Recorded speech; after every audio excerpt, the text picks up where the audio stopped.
Welcome back to E-Weekly. We're excited to introduce new faces all throughout the studio for this upcoming school year. In news this week, we have more vandalism on campus, renovations across EMU, and upcoming projects in Ypsilanti.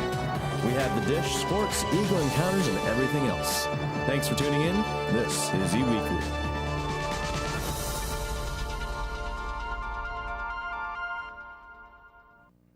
Hello everyone and welcome to a new school year. Once again, Eastern Weekly is back to give you the news on EMU, Ypsilanti, and the surrounding areas. I'm Sarah Poderacki, you guys probably remember me, but E-Weekly needs to welcome a bunch of new faces this year, starting with my co-anchor. Thanks, Sarah. I'm Nina Maria Badalamenti. I'm a senior here at EMU, and I'm very excited to be anchoring here on E-Weekly. We have all been quite busy trying to get this show off the ground, so we've got a lot of catching up to do. Without any more hesitation, Sarah has some news. EMU's student body has been on edge since racist graffiti was found on King Hall last year, then again on Ford Hall, and again in Wise Hall. The new school year couldn't last a month without more disturbing messages when a racist threat was found etched into a bathroom stall in the Student Center on September 27th. Officials were notified and physical plant immediately painted over the message. President James Smith assures us investigations are not only going on for this new disturbing message, but also for the graffiti from last year. The EMU Black Student Union expressed their discomfort and hurt on Twitter, saying, "We express our collective outrage at these continued attacks on our safety. We belong here. EMU is our home and we will not be intimidated." New cameras have been added around campus in hopes of improving safety for all. Stay united and help in all ways possible. If you have any information on these new findings or last year's, please contact EMU's Department of Public Safety. A year ago, last September, there was an incident in which racist graffiti was printed on the walls of King Hall on EMU's campus, threatening students of color. Students of all races across campus became infuriated and united to fight against this hatred. In memory of this incident, EMU's Black Student Union held a memorial rally in late September of this year. The students of this group gathered around the Martin Luther King Jr. Memorial to look back on the attack and talk about how to move forward. In word of moving forward, EMU's student government has a plan. This plan is made up of students' demands constructed to make a better education system for Black students. With such a hostile moment and uncertainty on this campus, be sure to lend a helping and loving hand to all. Support is definitely needed. On Friday, September 29th, Eastern Michigan held an Out of the Darkness walk to raise awareness for suicide prevention. This partnership with the American Foundation of Suicide Prevention is a way to gather communities together to fight suicide. Nearly 150 EMU students and citizens gathered at Bob's Lake House on EMU's campus for the event. Michigan Congresswoman Debbie Dingell was a guest speaker at the event, where she spoke on her own family experience with suicide.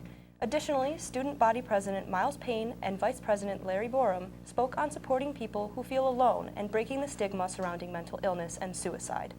A backpack display was set up at the amphitheater, each one representing a college student who took their own life. The walk served to show that everyone has been touched by mental illness and suicide in some way, and many people spoke on the importance of supporting others. If you or someone you know is struggling with mental health, please reach out to Counseling and Psychological Services at 734-487-1118. Just last month, a group of EMU Honors College students lent a helping hand to Growing Hope's newest project. Growing Hope is a local Ypsilanti nonprofit whose goal is to improve the lives of others and the community through gardening and allowing access to healthy foods. The students assisted with cleaning up the area where the development of their new community building is taking place. The building will be called Ypsilanti and will be located behind Growing Hope's garden supply shop on South Washington in downtown Ypsilanti. Not only will this community building be a space where weekly farmers markets will be held, but also a place where community events can be hosted. The goal of this building is to strengthen the community and create a space where people can come together. It will be an open facility that local community members and organizations can rent for meetings, parties, concerts, and more. The building will also house a commercial-sized kitchen available for food vendors to rent. Ypsilanti is still under construction, but should be nearing completion by the end of the year. I think I'm getting the hang of this one segment in, and I'm ready for NBC. I like the enthusiasm, Nina, but we still have more E-Weekly to get to after the break. Saw that you had an eventful weekend. What do you mean? Duh, Ben, Those Yeah, party that photos you countdown posted was online really a couple days psycho. ago where you Yeah. were living it up. You know, the ones where you Yeah. were YOLOing all over the place. Here, let me show you. All right. There wasn't really I got any way it. we could speed that up. I think we were already both speaking too fast. My excuse is crazy. I deleted those pictures, though. Yeah, about that. I screen grabbed some of those pictures and sent them to Benji. It was golden. You have to remember, Ben, what goes online stays online. And once it's out there forever. Well, it's out there now. Most of the time, after something gets posted to social media, it will be duplicated many times from server backups, living in the cloud forever, even after you remove it. A good rule of thumb is if you think what you're about to post could be harmful to you or someone else, just don't post it. Yeah, last thing I want is for my family, or even worse, my employer or my friends to see me YOLOing all over social media. Yeah, that applies to more than just pictures, you know. It can apply to all types of content posted online, including text and videos. Oh, man. You should also be cautious about the amount of personal information you have available online for people to see, such as your full name, birth date, address, phone number, mother's maiden name, etc. Yeah, I'd hate for someone to see you're going to be at a party Saturday night, go to your profile, get your home address, and break into your house while you're out partying. Or use your birth date and your mother's maiden name to answer a security question in an attempt to reset your online password and hack your account. I definitely wouldn't want that to happen. Me neither. But being selective about the information you have accessible for people to see is very important. Check your privacy settings on your social media sites to make sure they only have information you want people to see. Yeah, I like to copy my profile URL, log out of the website, and paste it back into my web browser. Then I look over my profile to get an idea of what information of mine is open to the public. That is a great idea. It sure is. So what else are you going to do, Ben? I'm going to stop and consider any consequences before I post any type of content to my social media websites.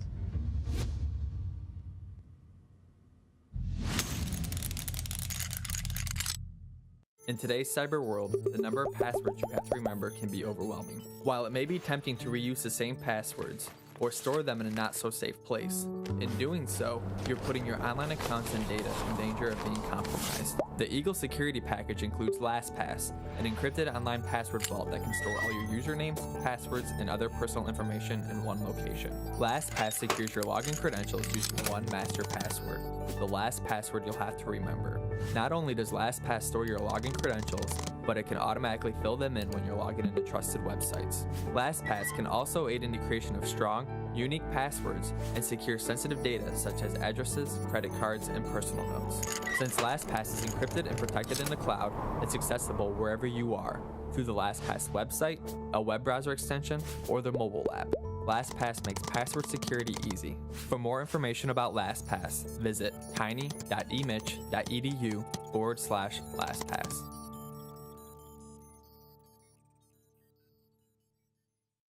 Thanks for sticking with us, or at least shuffling through those commercials. Sarah has some information on an altercation from a few weeks back.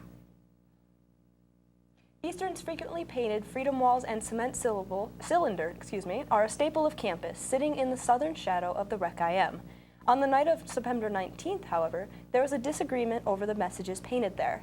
The student organization Students for Justice in Palestine painted the walls to educate students on the occupation of Palestine. The freedom walls are open game for anyone to decorate. However, the cement cylinder is controlled by student government and requires reservations. When SJP planned their paintings, they were assured by the student government that they were doing nothing wrong. The disagreement started when students stopped to argue about the paintings. These students claimed the messages, which contained names of children who died at the hands of the Israel Defense Forces, were anti-Israel and anti-Semitic, and they wanted to paint over them. Those in opposition of the paintings were told they could not physically move a member of SJP to paint the wall, or the police would intervene. The Students for Justice in Palestine surrounded the walls to prevent their messages from being removed. The situation was resolved without violence. As we are a couple weeks into the new school year, there have been some major renovations happening around Eastern's campus, the largest of which is Strong Hall, which is still in the process of being completed. Thanks to the Washtenaw Educational Options Consortium and its Early College Alliance, ECA, $200,000 were donated toward this renovation. The ECA is a program located at EMU that works in partnership with local Washtenaw County schools to help high school students become more involved in their education. Also, ECA looks to easily transition students into their college environment that encourages maturity and academic growth. The program allows high school students to enroll in advanced courses and earn up to 60 college credits before graduating. This donation made by the ECA is much appreciated contribution to the $39.5 million renovation cost of Strong Hall, 3/4 of which is being funded by the state, leaving Eastern with a cost of about $9.9 million for the much-needed makeover to the 60-year-old building. Do you remember how we mentioned we have a bunch of new faces to the E-Weekly lineup? Well, it's time to meet another one of those. Thomas Kruick has the dish for this week. Welcome, Thomas. Thank you, Sarah, and hello, everyone. I'm Thomas Kruick, and I'm looking forward to being on the other side of the camera this year. I'm sure many of you have heard about the latest horror remake, It, but today I want to talk about horror movies that are a little older, starting in the 1900s. 1900 to 1920 was the literary years of movies. These were movies made from classic novels such as Frankenstein and Dr. Jekyll and Mr. Hyde. Nerve-wracking, but not jump from your seat scary. After this was the golden age of horror. Movies started trying to scare the audience in the golden ages with classics such as Nosferatu, The Mummy, and was the first time horror was used to describe these films. After the golden age came the atomic years. During this time, psychological thrillers started becoming popular, as well as Alfred Hitchcock films. During the 40s and 50s, horror movies started to shift because of the war at the time. Movies focusing on radioactive monsters became popular in reflection to the audience's fears, a strategic tactic by the movie makers. The 50s and the 60s were the gimmick years, where theaters had all sorts of tricks to scare audiences. This was when zombie movies started, including Night of the Living Dead. After the gimmick years, all hell broke loose, with movies in the 70s and 80s focusing on the occult. Movies such as The Exorcist and The Omen were big names during this era, as well as the Stephen King, whose movies were released during this time. In the 80s, slasher films such as Halloween and Friday the 13th became big. Then, the horror genre took a sudden drop in quality. In the 90s and 20s, horror movies weren't as successful, although the zombie subgenre began to gain popularity with movies like 28 Days Later. Today, we very well are still in this phase, as original horror movies are being left behind in favor of remakes like It. Hopefully, we'll see more original content in the future, but for now, I'm okay watching the same plot with different actors. That's all for this week's Spooky Dish. When we get back, we'll introduce Evan Hensley, who will be giving us the rundown on EMU sports. Welcome to one of the fastest growing universities for freshmen in Michigan. A university where differences are celebrated, where faculty believe their students' success is their success, where our honors college has doubled in size, and where we are nationally recognized for educating and improving our community. Being here is about being part of something bigger. It's about being part of a family. It's about fitting in while standing out. Now's the time to challenge yourself and be surrounded by people who truly care about your success.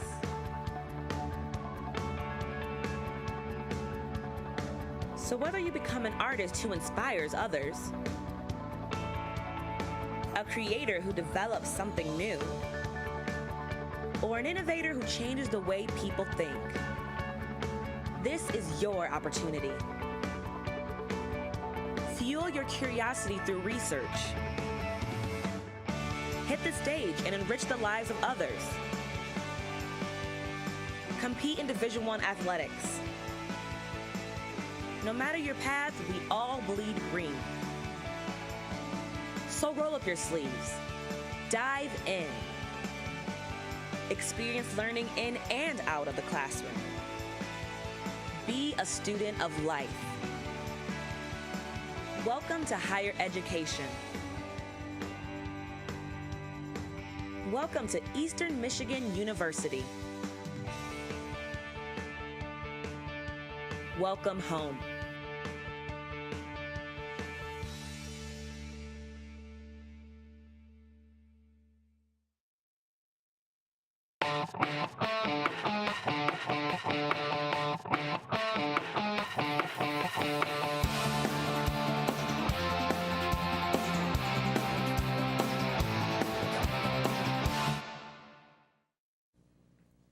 Welcome to Eagle Sports Update Sprint.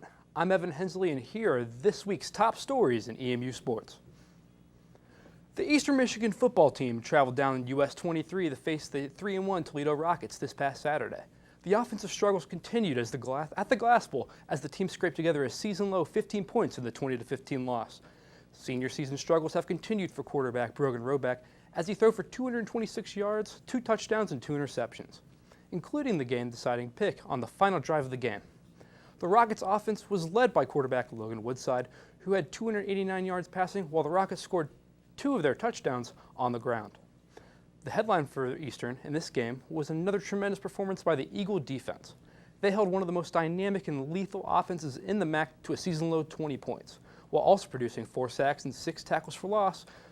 Sophomore safety Vince Calhoun led the way for the Eagles with his 16 tackles on the day, but it would not be enough as the Eagles fell to 2-2 on the year. Looking forward, the football team is hoping to get back above 500 when they travel to West Point later this week to face the Army Black Knights, who are 4-2 on the year. The Eagles will be challenged with a dynamic triple option running attack, a rarity in college football today. The offense is known for being a straight rushing team, as the quarterback of Army has only thrown 7 completions on the year. The last time these two teams faced in 2015, Army came to Rynearson and torched the Eagle defense for 556 yards on the ground on the way to a 58-36 victory over EMU. But that year, the Eagles had one of the worst defenses in the country compared to the defense that has only surrendered 17.8 points a game in 2017. Kickoff at West Point is set for noon on Saturday and can be watched from CBS-SN. Next up is volleyball, where the Eagles dropped at 2 close matches over the weekend. On Thursday, the Eagles faced against Central Michigan in MAC play. The team looked at an early lead, and they won 2 of their first 3 sets, but the Chips rallied back and won the last 2 to take the match. Frankie Streffling, Cassie Hott, Kelly Ferguson, and Samantha Falco each registered double-digit kills. Helped them out was Mallory Rajewski, who recorded 34 assists along with her 12 digs. The Eagles looked to rebound against the Ohio Bobcats on Saturday at the Convocation Center. The Eagles were 2-2, set tie, heading into the 5th set, but the Bobcats came back and topped them on 15-13. This marked the 3rd straight loss for the Eagles. In the loss, Jordan Smith recorded a double-double with her 20 kills and 22 digs. Rajewski again was on fire when it came to helping out her teammates. She had a team-high 28 assists. The Eagles looked to rebound against Bowling Green as they traveled down to Ohio, hoping to end their losing streak. The soccer team played 1 game at home and another away as they split 2 games this weekend. On Thursday, the Eagles hosted the Bowling Green Falcons at home. The game was a double overtime thriller where the Eagles came out on top 2-1 in the 108th minute. The Eagles trailed 1-0 after the first half when Kennedy Coleman scored and tied the score before going to extra time. Peyton Davis came in clutch in the second overtime to take the lead and defeat the Falcons. The team then traveled to take on Toledo on Sunday. Peyton Davis collected her 2nd goal and had as many games in the first half to send the game to 1-1 going into the second half. The Rockets would turn on the Jets and score 3 consecutive goals to take the 4-1 win against the Eagles. Eastern now looks to build the momentum back up in a pair of road games against Ball State and Miami this week. Thanks for listening. I'm Evan Hensley, and if you're interested in hearing more about my opinions on EMU athletics, tune into The Sideliners, another ETV production found on YouTube at ETV at EMU. For now, that's all I've got. We'll be right back with our last segment on ETV after the break.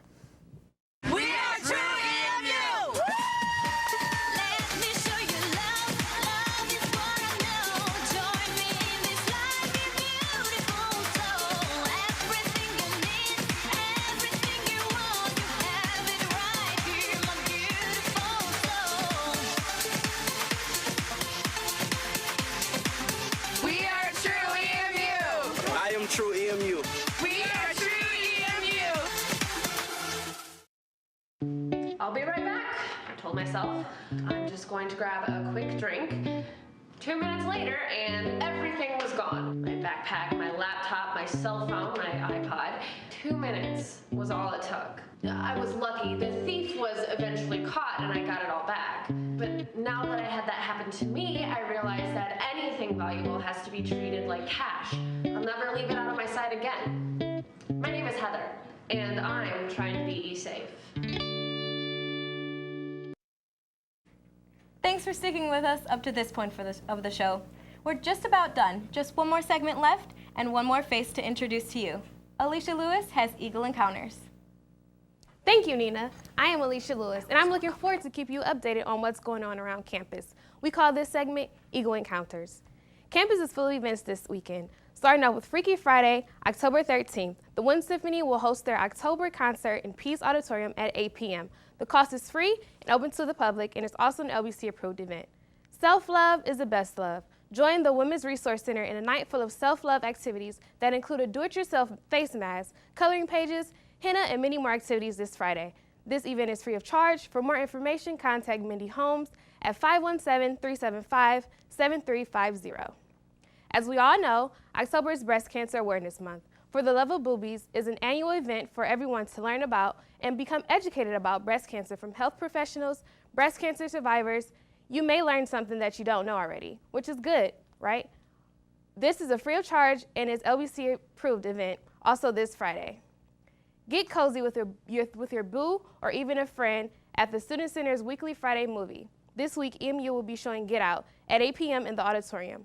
The movie will be shown on Friday and is free of charge. Moving right along to Saturday, the 14th, the Yankee Air Museum, invites you to reclaim the Guinness World Record for the most people dressed as Rosie the Reverter in one area. You can participate at the Convocation Center from 11 a.m. until 2 p.m. This is open to the public and free of charge. For more info, visit EMUTix. That's EMUTIX.com. As the weekend comes to an end, Sunday is a perfect day to unwind, catch up with homework, or sleep. Remember to get those homecoming outfits ready for this week as well. Next Wednesday is the Green and White Dance. That's all we have for Eagle Encounters. Have a fun weekend. My time is up. Thank you for yours. Until next time, I'm Alicia Lewis. Thanks, Alicia. Well, there you have it, ETV's first E-Weekly of 2017. It took a lot, but I think we can all be happy with the final result. The butterflies have finally flying away, and I think it's time for me to knock on the doors of 30 Rock and see if Lester Holt needs any help. In the meantime, if you liked what you saw today, be sure to follow, subscribe, and share our YouTube page, ETV at EMU. You can watch us anytime you like, or check us out on Campus Cable, channel 18. While you're at it, be sure to check out ETV's other shows on YouTube. David Pierce Anderson and Jackson Touchberry will keep the laughs coming on the talk show Still on the Air. If you're looking for more sports, Evan Hensley and Michael Kermy have the latest hot takes on Sideliners. As for us here on E-Weekly, we'll see you next week.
Are you an EMU student interested in getting a first-hand experience working at a radio station? Well, say no more. EMU offers a class through Eagle Radio that will thoroughly prepare you for a real-life experience. But first, you have to register for the class. Pick a date and a time slot. Then the world is yours. Eagle Radio allows you to be fully independent and customize your own show. Have real conversations about the news, celebrity gossip, update listeners about the weather, play a trivia game. It's your show. You're free to name your show whatever you want and play any edited music of your choice. If you love having heated debates and you feel your words need to be heard, then Eagle Radio is just for you.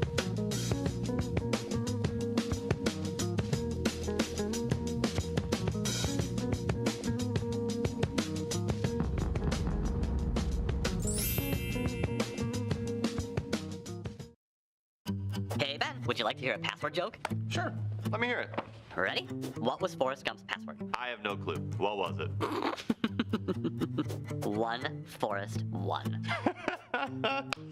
That's a good one. I get it. One Forrest one. As funny as it may be, Forrest's password realistically is too short. It isn't strong enough and can be easily hacked.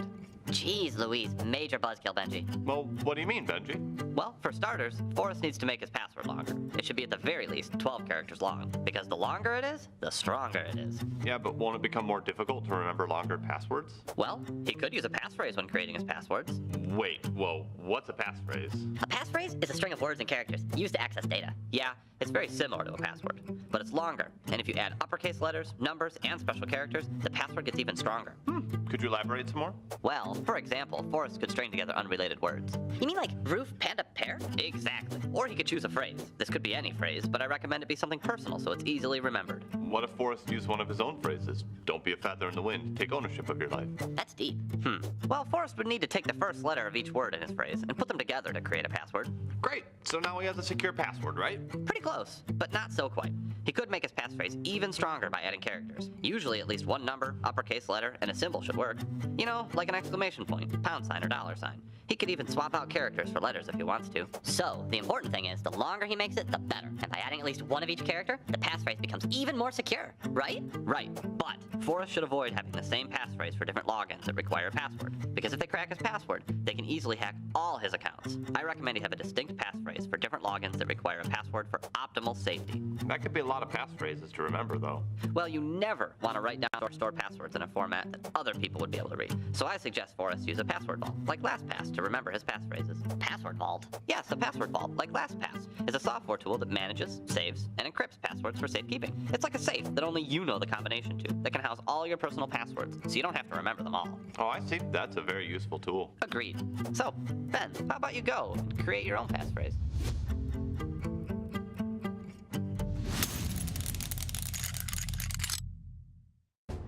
Good day, this message has been sent to you to inform you of the new Eastern Michigan University webmail update policy.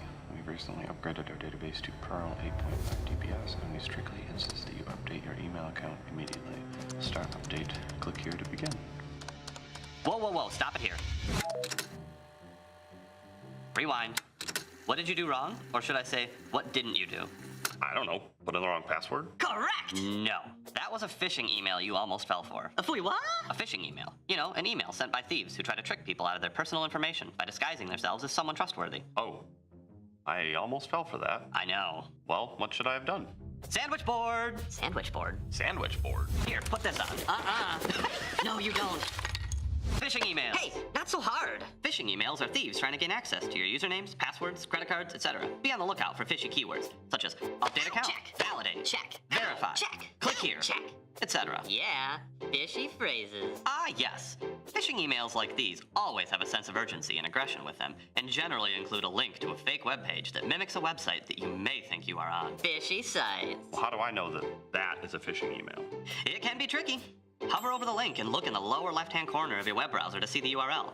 It should accurately reflect the linked address you think you're going to go to. How do I know if this URL is legitimate? It shouldn't begin with IP addresses, like 175.152.28, and it should end with a legitimate company name, like mail.emish.edu, not emish.edu.freebooks.net. If a site has additional pages, the URL will come after the .com, .edu, .org, etc., and it will contain forward slashes, something like emish.edu/esafe. All right. If it's not a legitimate URL, what should I do? Mark it as spam and delete it. But if you're at a site you verified as legitimate, just make sure before you enter any personal information that the URL says HTTPS at the beginning, not just HTTP. Yeah, the S is for security. Here's another tip. If you type in your password and it's not hidden, it's most likely a phishing attempt trying to get your personal information. So if I type my password and it isn't hidden, then it for sure is not a legitimate email. Ding, ding, ding, ding, ding! We've got a winner! Pretty much. But just because the password's hidden doesn't mean it's always legit. You always have to check the URL too to be safe. When in doubt, get help and verify the email's actually legitimate. Good to know. And hey, just remember, think before you click, post, and type.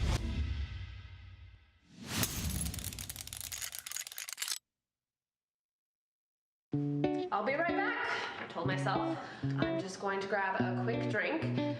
2 minutes later, and everything was gone. My backpack, my laptop, my cell phone, my iPod. 2 minutes was all it took. I was lucky. The thief was eventually caught and I got it all back. But now that I had that happen to me, I realized that anything valuable has to be treated like cash. I'll never leave it out of my sight again. My name is Heather, and I'm trying to be safe.